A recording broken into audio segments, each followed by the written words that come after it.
I woke up and my hair was gone, not trimmed, gone shaved down to raw stubble, and there she stood, my daughter-in-law, sipping her coffee like nothing happened, smiling, saying I looked cleaner now. I'm Elowen Thorne, I'm 74, and I thought I was just staying with my son to recover from surgery, but instead I became the target of gaslighting, humiliation, and something darker. Would you believe your mother if she told you her hair was shaved in her sleep? Comment below, because that moment changed everything.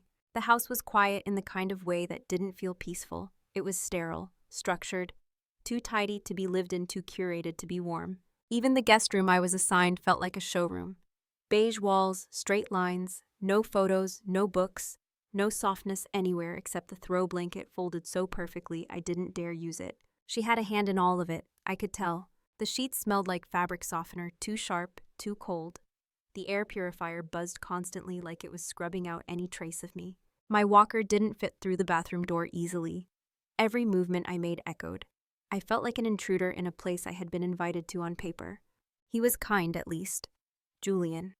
He fluffed my pillows, brought me soup, even sat with me for a while at night, asking about my pain level and if I needed anything. But kindness, it only lived when he was home. And he wasn't home much. She ran the house, that was clear from the start. And she did it the way someone runs a high-end gallery, not a home. The first 2 days passed in a blur of pain meds and polite smiles. She was present technically, but her movements were sharp, her words clipped. "Do you need help brushing your hair?" she asked the second morning before I'd had time to stretch my legs. "No thank you," I murmured. She nodded and didn't offer again. There were no real conversations, only updates. "This is the pain chart. You're scheduled again at 4. This herbal tea promotes circulation. You should drink it all. Please don't use the white towels, they're decorative." I found myself shrinking, becoming smaller each day, as if taking up too much space would violate some unspoken boundary. Once I asked if I could open the window. Her mouth tightened. "We just had the filters changed," she said. "It's better if we keep the indoor air controlled." I let it go, but something about the word controlled lingered. Every time Julian left, she changed. Not drastically, no shouting, no name-calling, just a subtle shift in energy. The temperature dropped. The silence got heavier and her tone hardened like glass. One afternoon I thanked her for the lunch tray. She tilted her head, smile too wide. "I'm just doing my duty," she said. Then she walked away. The food tasted off that day. Not spoiled, just strange. Metallic, maybe. I brushed it off as the meds messing with my mouth. But the aftertaste stayed. So did the look in her eyes when she passed me the cup. Sometimes she stared at me too long, like she was waiting for something to fail. Like I was a machine she expected to break. I wasn't paranoid. I wasn't afraid. Not yet. But I was starting to see the cracks in the perfect house she tried so hard to control.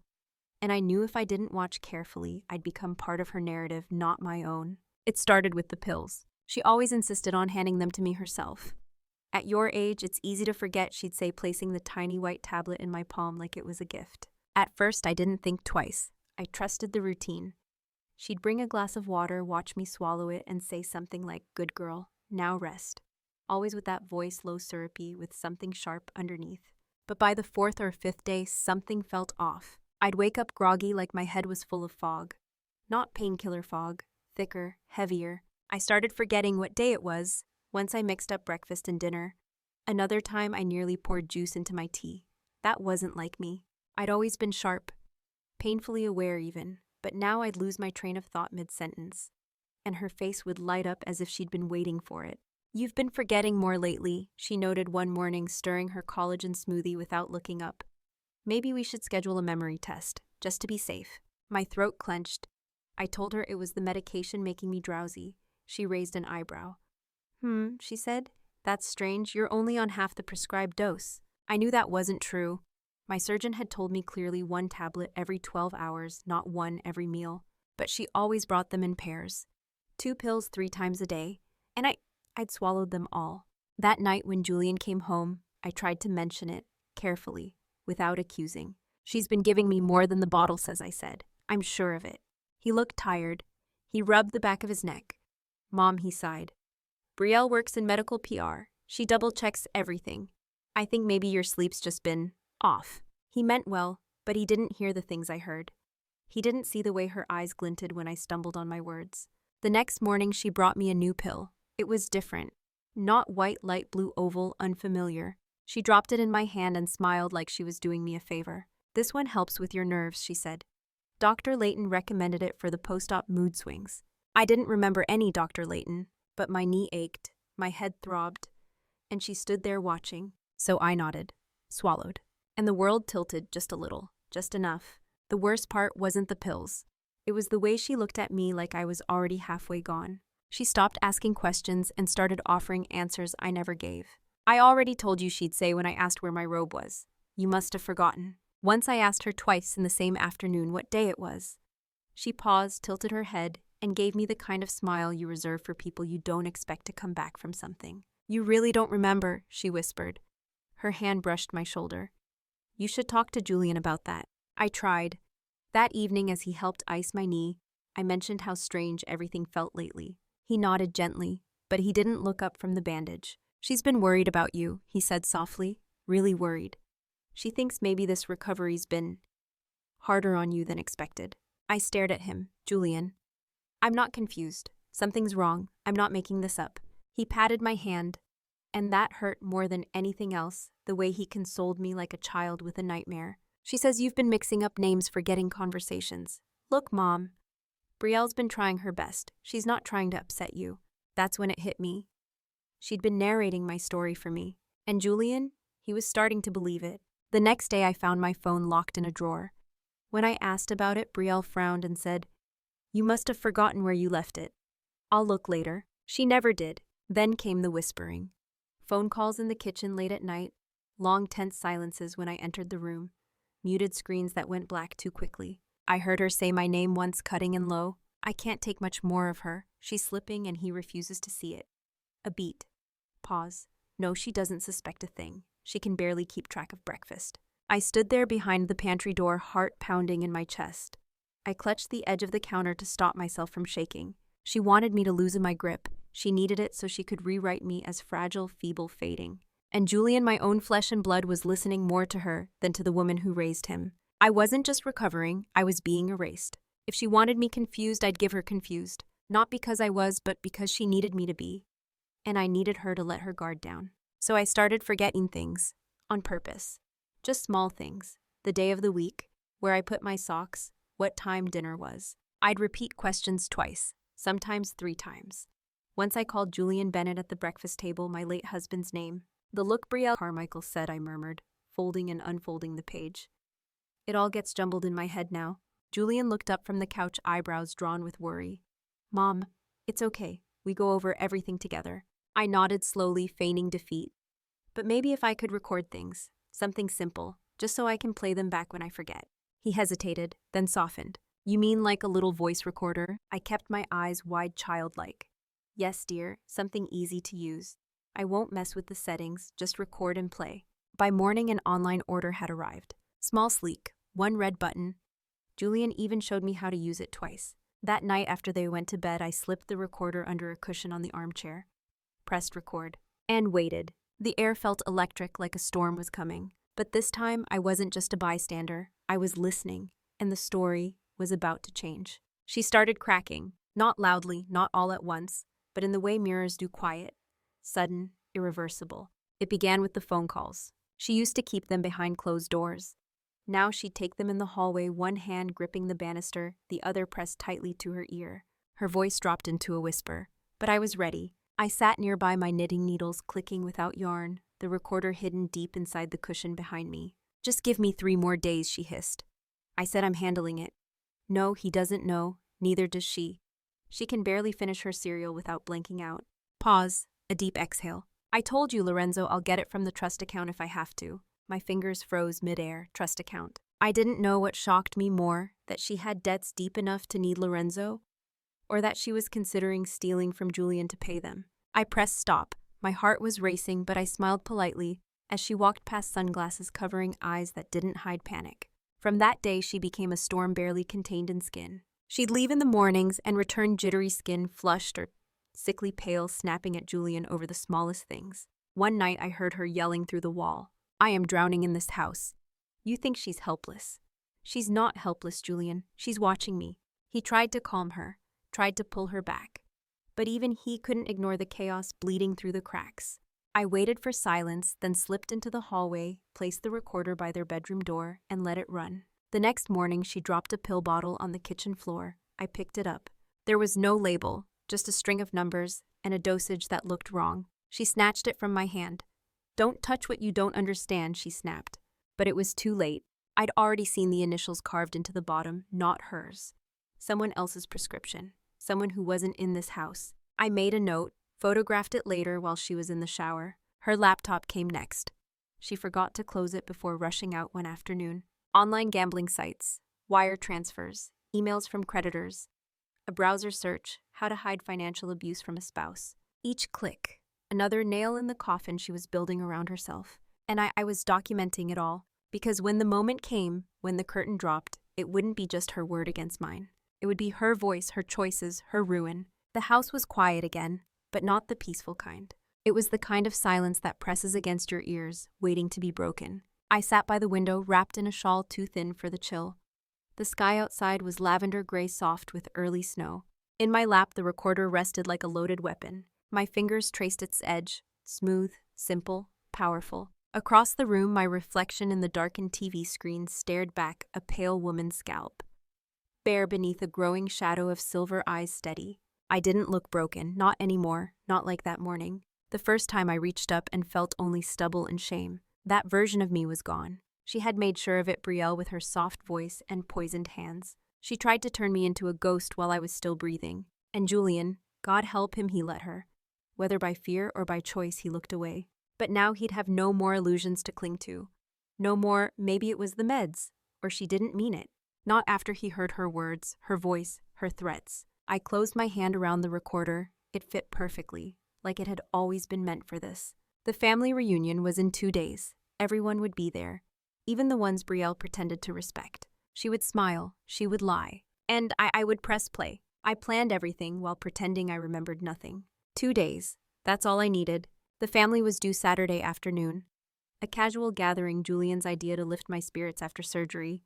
He didn't know it yet, but it was going to break him open. I asked him sweetly if we could invite Aunt Lorna and Uncle Thad. 2 people Brielle could never quite charm. "They always make me feel grounded," I said, lacing the words with a soft edge. He smiled, grateful I wasn't accusing anyone for once. "She'll love that," he said. He didn't see the flicker in my eyes, but she did. Brielle raised an eyebrow when she overheard. "Oh, so it's a crowd now," Julian waved it off. "Just family, you could use the support too, babe." She said nothing, but the tension in her shoulders said plenty. The night before, I sat in my guest room with the recorder in my lap, a spiral notebook open beside me. My handwriting was neat, precise. Each bullet point marked with timestamps and keywords. I organized every clip, the calls with Lorenzo, the threats, the fake doctor name, the screaming matches with Julian, the slurs she muttered when she thought I was asleep, the mockery, the gaslighting. Then came the visual evidence. I took my old phone, yes, the one she thought I barely knew how to use, and compiled a photo folder, the mystery pill bottles, the browser history, the gambling accounts, her banking apps left open just long enough. I printed the worst of it at the UPS store while Julian was out. I told Brielle I needed fresh air. She didn't even offer to drive me. The man at the counter glanced at the documents, then looked at me like I'd walked out of a thriller novel. "Hope you get what you're after," he said. I nodded. "I will." Back home, I slid the folder beneath the armrest of my favorite chair. The recorder stayed in my robe pocket, the backup USB inside a hollowed-out Bible by my bed. She would never think to look there. She didn't believe I was that clever. That was her mistake. Saturday came. The smell of pot roast filled the house. Brielle lit 3 separate candles, citrus, pine, bergamot, trying to make the place smell like control. I sat quietly, hair still barely grown, scalp exposed in patches, wrapped in a gray shawl that made me look as soft as she needed me to appear. She greeted guests with a champagne flute and tight smiles, hugged Julian's uncle with both arms, and air-kissed Lorna's cheek. "They're here to support her," she whispered to Julian, loud enough for me to hear. "Let's keep the tone light." Julian nodded. His eyes flicked to me, guilt buried deep, still not ready to believe he'd failed me. Until I showed him. Everyone gathered in the living room by 4. 15 people, wine glasses, cheese platters, polite small talk. I waited until the 3rd toast. That's when I stood. My hands trembled slightly. Everyone quieted, thinking I might forget what I meant to say. I cleared my throat. "I'd like to share something," I said, my voice as fragile as they expected. "Something I've been meaning to say since I came here. but I couldn't find the words. Julian moved to stand. I raised a hand. I'm all right. A pause. I just need you all to listen. I reached into my robe, pressed play. The room stilled. Brielle's voice spilled out tight, venomous, unmistakable. She's slipping and he refuses to see it. I'll get it from the trust account if I have to. She can barely finish her cereal. Mouths opened. Julian froze. Aunt Lorna turned sharply toward her. But I wasn't done. The second clip played her yelling. I can't take much more of her. She's watching me, she knows. I pulled the folder from beneath the armrest, handed it to Julian. Your name is on some of those accounts, I said. And those pills not prescribed to her, to anyone. He flipped through the pages, pale, eyes skimming frantically. The color drained from his face as he reached the gambling logs. The silence felt infinite until Brielle snapped. You think this is proof?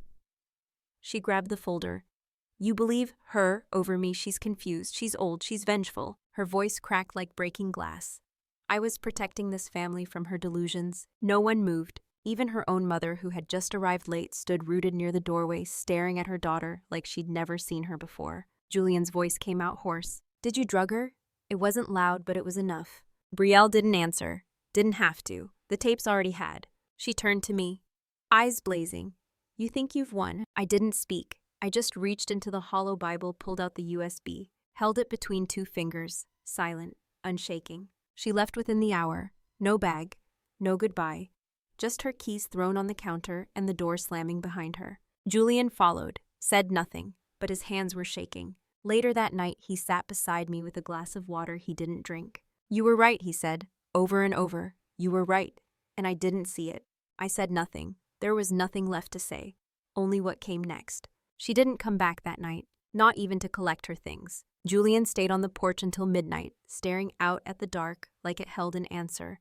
He didn't speak to me, didn't have to. The silence between us was no longer doubt, it was shame. His. The next morning, calls started coming in. Her mother, her cousin, even her old college roommate. Word had already begun to spread. Brielle's curated world, the one she controlled down to the last scent diffuser, was cracking like dry porcelain. Aunt Lorna had recorded the outburst on her phone, and someone had forwarded it. I just wanted to protect this family from her delusions. Brielle's voice echoed in a dozen voicemails, but it didn't land like sympathy. It landed like manipulation. The committee she chaired for the local women's foundation respectfully asked for her resignation that afternoon. 3 sponsors pulled out of the upcoming charity gala. Her bank account, it turned out, was overdrawn. Julian met with a lawyer that evening, quiet, pale, his hands folded like a man in mourning. She took out a loan in my name, he said. She forged my signature on 2 separate accounts. I said nothing, only listened. She used the trust fund, he continued, voice hollow. Not just mine, Dad's too. She burned through it in under 6 months. I poured him tea. He stared at the cup as if it might contain a better truth. I thought she loved me, he whispered. I reached over, laid my hand on his wrist. She loved the version of you that couldn't see her. 3 days later, her mother arrived. A small, stiff woman in a camel coat who used to call me dear and bring lavender soap on holidays. Now she stood in the doorway, eyes rimmed with red. She's in a facility, she said. Temporary, voluntary for now. Julian nodded. Didn't ask where. Didn't ask when she'd be out. Just nodded. Her mother turned to me but couldn't hold my gaze for long. She lied to us too, she murmured. She said you were becoming paranoid. She said you couldn't be trusted with sharp objects. A pause, then softer, I'm sorry. She left with a box of Brielle's things, mostly designer coats and prescription bottles. After that, the house felt different. Still too clean, still echoey, but lighter somehow. Julian slept on the couch for a week. Not because I asked him to, because he said the bed still smelled like her. He kept the lights on some nights, like a child after a bad dream. I didn't judge him. He wasn't the only one waking up. I began physical therapy at home. The pain was sharp but clean, honest. Unlike what came before, my hair started to grow back, tufts of silver like frost breaking through a long winter. Mrs. Calhoun from across the street brought muffins one morning. She sat beside me for an hour and said nothing, but her presence was enough. Aunt Lorna came by too and hugged me tighter than ever before. You knew, she said, voice thick. You saw her long before the rest of us did. I nodded. That's all I could do. Julian cleaned out the guest room, but I told him I wanted to stay until spring. The idea of climbing my cottage stairs still made him nervous. He didn't argue. Instead, he set up a new bookshelf by the window, filled it with the mystery novels I used to love before everything unraveled. You'll need something to read while you heal, he said, and placed the recorder on the top shelf like a trophy or a warning. One evening, he sat beside me, hands wrung tight. I don't know how I didn't see it, he said. She turned me into someone I don't recognize. You trusted the wrong voice, I answered. But you're listening now. He nodded. I wish I could take it back. I looked out the window, snow falling soft over the ridge. Don't, I said. You needed to break so you could build yourself honest. He didn't cry, but he looked close. The next morning, I made my own tea, limped to the sunroom without help, opened the window just a crack and let the cold pine-scented air rush in. And for the first time in weeks, I didn't feel watched. I didn't feel erased. I felt real. I felt home. I returned home 2 weeks after the first thaw. The driveway still held patches of ice, and the wind carried the bite of late winter, but the trees were beginning to wake up. So was I. Julian insisted on driving me. He carried my bag in silence, then stood awkwardly by the door, as if waiting for permission to leave or be forgiven. I'll come by Sunday, he said. Check the furnace, bring groceries. I smiled gently. That was his way now. Showing love through action. Small repairs, quiet visits. He wasn't trying to fix the past, he was just showing up differently. I didn't need an apology, not anymore. He kissed my temple before leaving. I'll always listen to you now, he whispered. And this time, I believed him. Inside the house smelled like old cedar, and something faintly floral, the ghost of Bennett's aftershave, still lived in the linen closet. I walked from room to room like someone reacquainting themselves with their own skin. In the living room, I lit a candle, not for peace, not for memory, just because I wanted to. I brewed tea. My hands didn't shake, my breath didn't catch, and I didn't flinch at the mirror anymore. The hair would grow back, but the woman staring at me now, she wasn't waiting for permission anymore. I recorded one last thing before bedtime, not for evidence, for legacy. If anyone ever doubted the quiet ones, the older ones, the ones who sit still too long before speaking, I wanted them to hear this. Silence doesn't mean weakness. Doubt doesn't mean delusion. And gaslighting only works if you stop trusting your own mind. Sometimes the most dangerous person in the room is the one who smiles while making you disappear. And sometimes the softest voice is the one that ends it. What would Reddit say? Drop your thoughts below. Have you ever seen someone weaponize kindness like she did? Let's talk about it.